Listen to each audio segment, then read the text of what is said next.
తన ఓటమి తప్పదు అని నిర్ధారణకు వచ్చిన చంద్రబాబు గారు సీఎం స్థాయిని కూడా దిగజార్చి ఏకంగా ఎన్నికల కమిషన్ని బెదిరించడం, ప్రజలను తప్పుదోవ పట్టించే ప్రయత్నం చేయడం, ఓటింగ్ శాతం తగ్గించేందుకు రకరకాల కుయుక్తులు పన్నడం, అరాచకాలు సృష్టించడం, డ్రామాలు చేయడం అన్నీ కూడా చూసాం. అయినప్పటికీ ప్రజలు పెద్ద సంఖ్యలో ఓటింగ్లో పాల్గొని ప్రజాస్వామ్యాన్ని రక్షించే కార్యక్రమం చేసినందుకు ప్రజలందరికీ దాదాపుగా 80% పైచిలుకునే పోలింగ్ నమోదైంది. ప్రజలందరికీ కూడా ప్రతి అక్క చెల్లెమ్మకు, ప్రతి అవ్వ ప్రతి తాతకు, ప్రతి సోదరుడికి, ప్రతి స్నేహితుడికి హృదయపూర్వకంగా కృతజ్ఞత తెలుపుకుంటా ఉన్నాను చేతులు జోడించి. ఇంతటి ఆటుపోట్లను తట్టుకుని పార్టీ తరపున నిలబడ్డ ప్రతి కార్యకర్తను, ప్రతి నాయకుడిని అభినందిస్తున్నాను కూడా. కొంతమందికి గాయాలు జరిగాయి,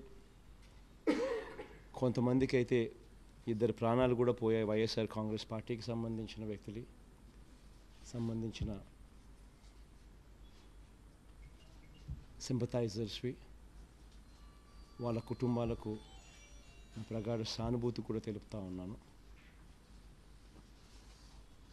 ఒకసారి వ్యవస్థను ఒకసారి చూస్తే ఎంతటి దారుణంగా చంద్రబాబు నాయుడు గారు, తెలుగుదేశం పార్టీ వ్యవహరించింది అని చూస్తే మాత్రం నిజంగా ఒక వ్యక్తి ఓడిపోతూ ఉన్నాడు అని తెలిసి ఆ ఓటమిని ఏ రకంగా తనను తాను రక్షించుకునేందుకు ఏ స్థాయికి మనిషి దిగజారిపోతాడు అని చెప్పడానికి నిదర్శనలు చూస్తే చాలా బాధ అనిపిస్తుంది. చిత్తూరు జిల్లాలో పెద్దతిప్ప సముద్రంలో టీసుదంలో టీడీపీ నాయకులు, కార్యకర్తలు దాడిలో వైఎస్ఆర్సీపీ కార్యకర్త వెంకట్రాయపురెడ్డి మృతి చెందారు. అనంతపురం జిల్లా తాడిపత్రిలో దివాకర్ రెడ్డి వర్గీయులు వేట కొడవలతో దాడి చేయడంతో వైఎస్ఆర్సీపీకి చెందిన పుల్లారెడ్డి అనే కార్యకర్త చనిపోవడం. విజయనగరం జిల్లాలో జియమ్మవలస మండలంలో చినుకుదుమలో వైఎస్ఆర్సీపీ ఎమ్మెల్యే పుష్ప శ్రీవాణెమ్మ పై టీడీపీ నాయకుడు రామకృష్ణ తన అనుచరులు ఏకంగా దాడి చేయడం. నెల్లూరు రూరల్ నియోజకవర్గంలో ఆర్ఎస్ఆర్ స్కూల్ పోలింగ్ కేంద్రం వద్ద ఓటర్లను ప్రలోభపెట్టేందుకు టీడీపీ నేతలు ప్రయత్నిస్తే వారిని వైఎస్ఆర్సీపీ అభ్యర్థి అనిల్ కుమార్ యాదవ్ అడ్డుకోవడంతో ఆయనతో పాటు పార్టీ కార్యకర్తలపై దాడి. గుంటూరు జిల్లా గురజాల్లో వైఎస్ఆర్సీపీ అభ్యర్థి కాసు మహేష్ రెడ్డిపై టీడీపీ కార్యకర్తలు దాడి చేయడం. నర్సరావుపేటలో ఎమ్మెల్యే గోపిరెడ్డి కారును ధ్వంసం చేయడం. చిత్తూరు జిల్లా పూతలపట్టులో వైఎస్ఆర్ కాంగ్రెస్ పార్టీ అభ్యర్థి ఎంఎస్ బాబుపై దాడి చేసి టీడీపీ కార్యకర్తలు ఆయన తీవ్రంగా గాయపరచడం. గుంటూరు జిల్లా చిలకలూరుపేట అయితే మంత్రి పత్తిపాటి పుల్లారావు గారు ఒక పోలింగ్ బూత్లో ఏకంగా సిబ్బందిని కూడా బెదిరించడం కూడా కనిపిస్తూ ఉంది. మంగళగిరిలో మంత్రి నారా లోకేష్ చంద్రబాబు నాయుడు గారి కొడుకు యథేచ్ఛగా ఎన్నికల నియమావళిని ఉల్లంఘించి 10 మంది అనుచరులతో సహా పోలింగ్ బూత్లోకి వెళ్ళడం కూడా చూస్తూ ఉన్నాం. గుంటూరులో వేమూరు మండలంలో మేరుగ నాగార్జున మన తరపున అభ్యర్థిపై దాడి. గుంటూరు వేమూరు మండలంలో బూతుమల్లిలో నాగార్జునపై టీడీపీ నేతల దాడిలో కారు అద్దాల ధ్వంసం. ఇన్ని ఘటనలు జరిగాయి.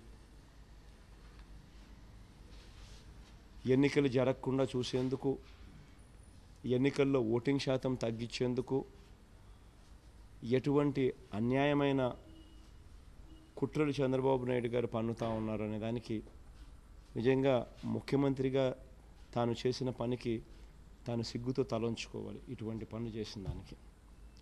But in spite of that దేవుని దయ వల్ల 80% పైచిలుకు ప్రజలు పోలింగ్లో పాల్గొనడం, బ్రహ్మాండంగా ఓట్లేయడం, ప్రజాస్వామ్యాన్ని కాపాడేందుకు ప్రజలు పెద్ద సంఖ్యలో ముందుకు రావడం, ఇవన్నీ హర్షించదగ్గ విషయాలు. ప్రజలందరికీ కూడా ఇది ప్రజల విజయంగా నేను చెప్తాను. ప్రజలందరికీ కూడా మనస్ఫూర్తిగా మరొకసారి కృతజ్ఞతలు తెలుపుకుంటాను.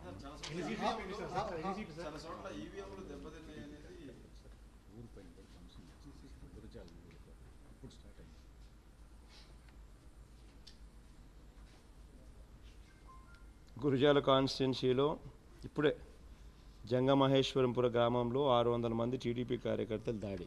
ఎలక్షన్ వాళ్ళకి సరిగ్గా జరగలేదని ఏకంగా దాడులు.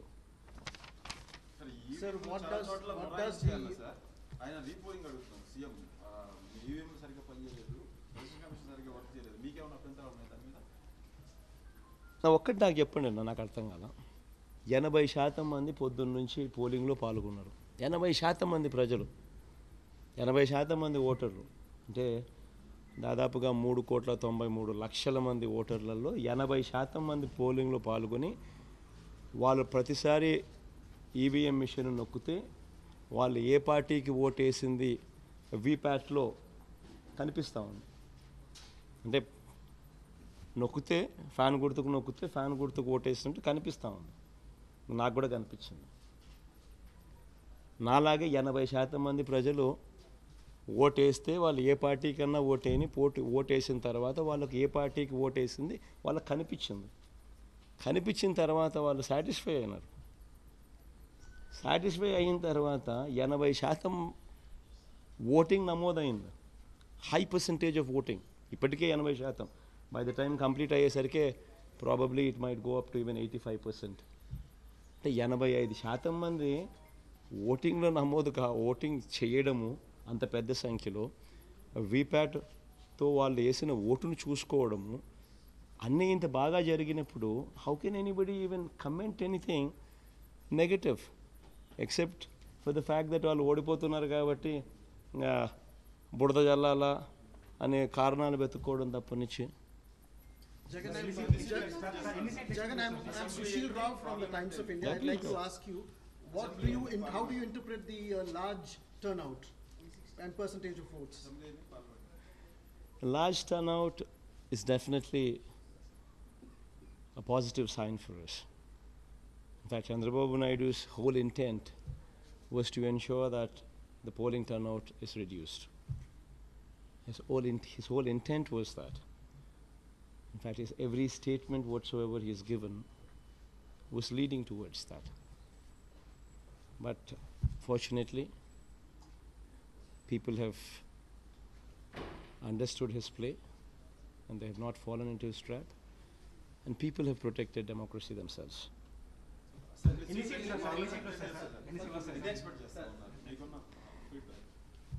దేవుడి దయ, ప్రజల ఆశీస్సులు. I think it will be a landslide. I think it will be a landslide.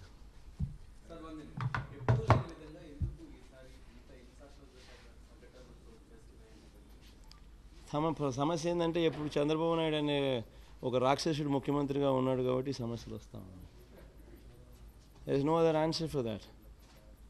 If a man is ఓడిపోతున్నాడు అని తెలిసి how can you stoop down to a level like that? ఆ స్థాయికి ఎలక్షన్ కమిషన్ దగ్గరికి పోతాడు, ఆయన బెదిరిస్తాడు. తర్వాత ఈ comments on EVMs, then polling జరగకుండా చూసేందుకు విశ్వ ప్రయత్నం చేస్తూ he gives false statements. Then ఓటింగ్లో భయభ్రాంతులను చేసేందుకు literally all these incidents what I just spoke about, ఇన్ని కార్యక్రమాలు చేయడము. Is it right for somebody to do something like that? మహిళా ఓటర్లు పెద్ద సంఖ్యలో ఓటేశారు కదా, ఏమన్నా ఇంపాక్ట్ ఉంటుందా సార్ మీ పార్టీ? తప్పకుండా ఉండదు. చంద్రబాబు నాయుడు గారి మోసానికి, చంద్రబాబు నాయుడు గారి నేను ఒకటి ఎగ్జాక్ట్గా అదే that's what I wanted to tell. పసుపుకు నేను జస్ట్ ఇంతకుముందు ఒకసారి కూడా చెప్పిన మేనిఫెస్టో రిలీజ్ చేసేటప్పుడు బట్ మీరు రిపీట్ చేయమంటే ఐ జస్ట్ రిపీట్ దట్. 5 లక్షల రూపాయల గ్రూపులు తీసుకున్న వాళ్ళు 5 లక్షల గ్రూపులు ఉంటారు, 7 లక్షల గ్రూపులు ఉంటాయి, 10 లక్షల గ్రూపులు ఉంటాయి. 5 లక్షల గ్రూపులు తీసుకున్న మహిళలు, అక్క చెల్లెమ్మలు సంవత్సరానికి రూపాయి వడ్డీ వేసుకున్నా కూడా వాళ్ళు దే ఎండ్ అప్ పేయింగ్ 60,000 రూపాయలు వడ్డీ. మే 2016 నుంచి చంద్రబాబు నాయుడు గారు జీరో వడ్డీ పథకాన్ని రద్దు చేసినాడు. గత ప్రభుత్వాలు పొదుపు సంఘాల అక్క చెల్లెమ్మలకు కానీ రైతులకు కానీ 0 వడ్డీకే రుణాలు ఇచ్చే పరిస్థితి. ఈయన వచ్చిన తర్వాత దాన్ని రద్దు చేశాడు. ఈ అక్క చెల్లెమ్మలకు సంబంధించి మే 2016 నుంచి పథకాన్ని పూర్తిగా రద్దు చేశారు, 0 వడ్డీ పథకం. సో 5 లక్షల గ్రూప్ తీసుకున్న వాళ్ళు రూపాయి వడ్డీ కింద అంటే సంవత్సరానికి 60,000. సో మే 2016 నుంచి 2019 మే దాకా అంటే 3 సంవత్సరాలు, 60,000 ఇంటూ 3 సంవత్సరాలు అంటే 1,80,000. 5 లక్షల గ్రూప్ తీసుకునేది 1,80,000 రూపాయలు వడ్డీ కడతా ఉన్నారు. 7 లక్షల గ్రూప్ తీసుకున్న వాళ్ళు రూపాయి వడ్డీ లెక్కేస్తే సంవత్సరానికి 84,000 ఇంటూ 3 ఏళ్ళు అంటే 2,52,000 వడ్డీ కట్టారు. 10 లక్షలు తీసుకున్న గ్రూపు రూపాయి వడ్డీ అంటే సంవత్సరానికి 1,20,000 అంటే 3 ఏళ్ళకి కలిపి 3,60,000 రూపాయలు వడ్డీ కట్టారు. చంద్రబాబు నాయుడు పసుపు కుంకుమ డ్రామా చేసి ఆయన ఇచ్చింది ఎంత? గ్రూపుకు 1,00,000.